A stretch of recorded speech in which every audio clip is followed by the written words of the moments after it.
morning, everybody. Welcome to Belfast, Northern Ireland. Cold and windy morning up here in Belfast. So we have just arrived at the world famous Titanic Museum here in Belfast. So around this area is where where the Titanic was actually constructed and launched back in 1912. I think the docks where it was actually constructed is just a little bit over that direction. And of course the museum is built here on this ground here. So we have reserved the White Star Line pass, so we get the all the special features and all the little goodies inside it. So this is actually my first time to come to this place, even though I used to live here back when I was a university student. I never came here. Well, so this will be very, very exciting. Okay, yeah, she's very excited too. Both of us are massive fans of the movie. And of course, being Irish myself, I've got a little bit of Irish pride towards this ship. So we're very excited to go in. So our entrance, when you come here, you book online and you book an entrance time, like 12:15, 12:30. So our ticket is booked from 12:30. So we have about just under an hour before we're allowed to go in. So maybe we'll go take a walk around, and maybe grab a small snack or something. So then we'll get inside later on, and we'll show you how it looks. So see you inside. Okay, and we're back. So we just finished the guided tour, and we've got a lot of great information about the Titanic. So if you take a look out this way here, this is the shipyard where the Titanic actually stood. So it stood on the left side over there, and its sister ship, the Britannic, was built on the right hand side. So if we walk on over to this direction here, there's a triangle point. You can actually see where the ship's hull actually stood when it was being built. So we'll walk on over here. Also along the bottom here, as you can actually see the trail or the route that the Titanic actually took. So it started here in it was built and launched here in Belfast, and it sailed all the way down, as you know, and it docked in Southampton, where a lot of the passengers and crew were boarded, and then they made their way down to Cherbourg in France, where they picked up more passengers, sailed up down into the south of Ireland here in County Cork, and they picked up the last passengers here, and they sailed up all along this path here, all across the Atlantic. You can see it's quite long. It just goes and goes and goes and goes and goes. It's quite spectacular, isn't it? So this is just a normal walking pace, so you can kind of get an idea of how far the ship actually made it. And we're approaching the final coordinates of the Titanic's resting place. These are the coordinates of where it was discovered in 1985. And the path does continue. It will show you where the route might have been had the Titanic had survived or avoided the iceberg. So it would have gone down there. And if you can see the dark green patch on the ground, that represents America, and where the line ends is where New York is on that map. It's quite interesting. So let's head back over this direction here, and we'll show you. You can see the outline of the hull, where it was. It looks something like this. You can see this line here. This is where the Britannic or the Olympic was also constructed. So the Titanic will have a similar idea on the other side over here. So if you notice that the big brown posts, this was called the gantry at the time. So these were used to actually hold the ship in place while it was being constructed. So the ship would have been locked into these and tied up, and the workers could climb them to start building the holes and the decks and such before it was launched into the lock, into Belfast Lock, way up there, where it then would have been fitted up with all the extra things like the engines and such. So down here at the bottom is where the Titanic was actually stood while it was being constructed. So you can see that this line here, it represents like the edge of the deck, all the way up to here then. And so this point here is the very front, the very front of the Titanic here. You can actually see the initials from the movie, right? So KW, Kate Winslet, and LDC, Leonardo DiCaprio. So their characters would have stood on this very spot here when the characters had the first kiss in the movie. And of course, when Leo was standing here shouting, "I'm the king of the world," right? So this is where he did it. Of course, that was on a movie set, of course, but this is where the real Titanic actually. well, actually stood, sorry, and it would have been pushed out into the lock as well. Apparently, it went from here to the lock in just over 60 seconds. Amazing how fast that was. We also learned on the tour that between the crow's nest people noticing the iceberg and collision was 32 seconds. So it took half the time to notice the iceberg and then flag the iceberg that it took for the ship to actually to leave the shipyard and go into the lock when we were finally ready to float. It's quite spectacular. And so we also learned that the actual building itself, the Titanic building, is the exact same height as the Titanic from top to bottom to top. So the ground level is where the bottom of the ship was at the top of the building, and the top of the chimneys where we got hit it. So it's very, very tall when you see it up close. The more you learn, eh? This is absolutely amazing. So next thing we're going to do is we're going to go back inside the museum and do the exhibition tour. So we're going to see all the artifacts and such. So we'll see you in there. Right, so we're making our way through the exhibit now. Right now we are on the first class deck of the Titanic, and this is what maybe the first class passengers might have experienced when they were sitting on the first class deck. Look at like an ocean simulator here, and like we're sitting on like a bench that would have been on the real Titanic, some bench similar to this. And all that, so you can see like kind of the wooden floors and the railings, which would have been on the real Titanic. It's quite spectacular. Actually, it's also good to sit down as well. Legs are tired after all things, but nice to relax like a first class passenger. So we'll sit down here for a little while, and then we're going to make our way through the rest of the exhibit. So we look forward to the rest of it.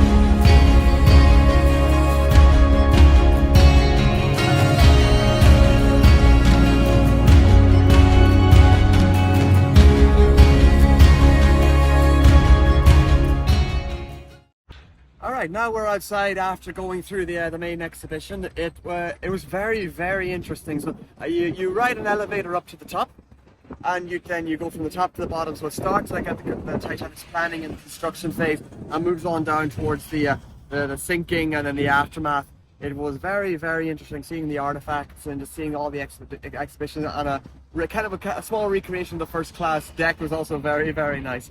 So it was a very interesting place. And I very highly recommend anyone who comes to Ireland to come up here to Belfast to experience this museum. It's truly incredible. Yeah, it was very, very, very fun. So the last thing we get on our tour, so if you get the White Star Pass, so you get the guided tour, which we did first, the Titanic experience in there, and you also get to take a little look at the SS Nomadic here. This was a boat that was used to ferry passengers from Cherbourg onto the Titanic, because the Titanic was so big and the Cherbourg port wasn't big enough to hold the boat. So they had to dock a few miles off the shore of Cherbourg, and the passengers rode this ferry boat from Cherbourg on to the Titanic. This is actually the real authentic model.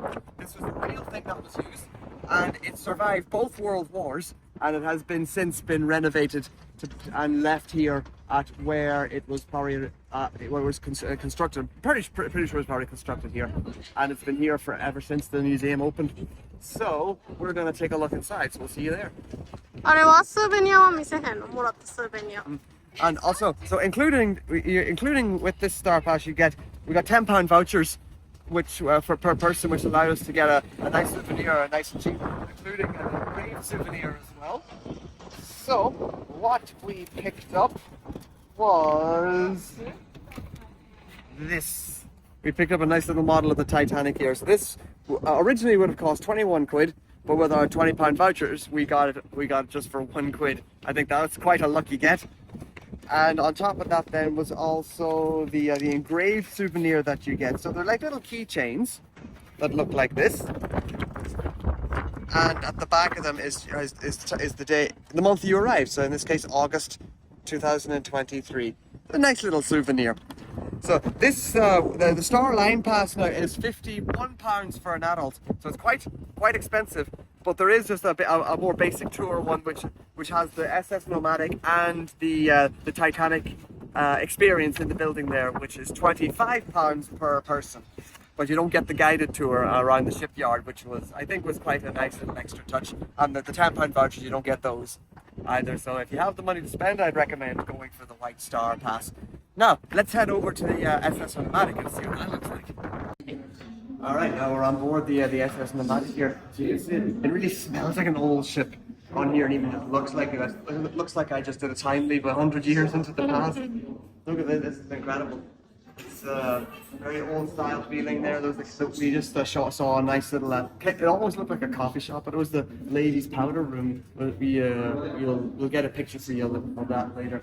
So this was used by the first class passengers and the second class passengers only. Third class had their own little boat. This is the clock here.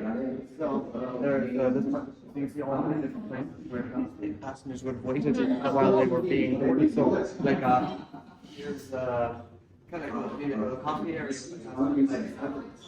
Had a coffee waiting to get to the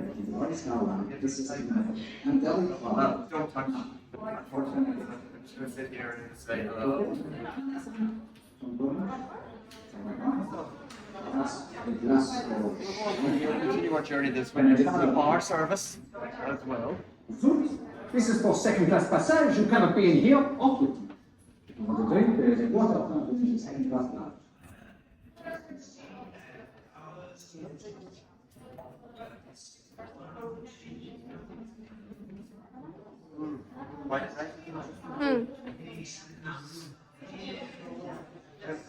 Looks like luggage. Here's one with the White Star Line logo on it.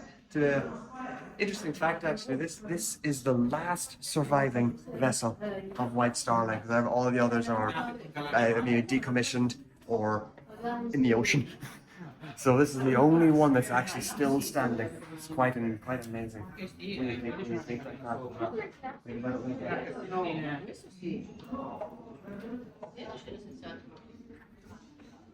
This is where the second class passengers would have waited. So in the back room was the first class lounge. This is the second class lounge. You can see the floor design is different compared to first class. So penny press, unfortunately out of order, but so you see the second class is much simpler. Like no like a coffee stops or anything like that. It's just a simple waiting area. Maybe the children might have played on the floor, like these different like children's games designs on the floor. Luggage boxes which passengers would have used obviously.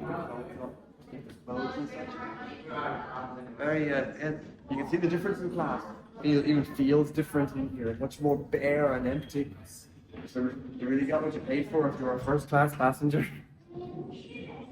So it's not exactly a particularly big boat. It was only like a small, like a shuttle ferry to get the passengers on. But it feels quite spacious enough to walk around on it. So imagine this would have carried maybe a couple of hundred passengers or something. I don't know the exact numbers of people who got on it here. You can get the idea of how spacious this little boat is. It's quite nice, yeah. Really. There's more designs there from the Titanic stuff. So now we're heading back into the first class cabin here then, and I think that will be the end of our little day out here in Belfast. So it was very, very fun. むっちゃ良かった。 It was really, really fun. And so like I said earlier, you definitely have to come up to Belfast to see this exhibition. Even if you're not like like a big fan of the Titanic film, it's still a great place to spend a few hours. I think we've been here for 3 hours. You'll get your money's worth if you come up here. So it's definitely worth the trip. And it's only Belfast is only a couple hours from Dublin by train and bus. So if you're mostly hanging around the Dublin area, you can come up here for a day, and it's really really good. So I think this is where we're gonna say goodbye for now. So I hope you enjoy the little show around the Titanic border here. So if you like the video, you know you do all the likes up, the likes, the thumbs up, the subscribe, all that good stuff. And the final leg of our trip is going to be Paris.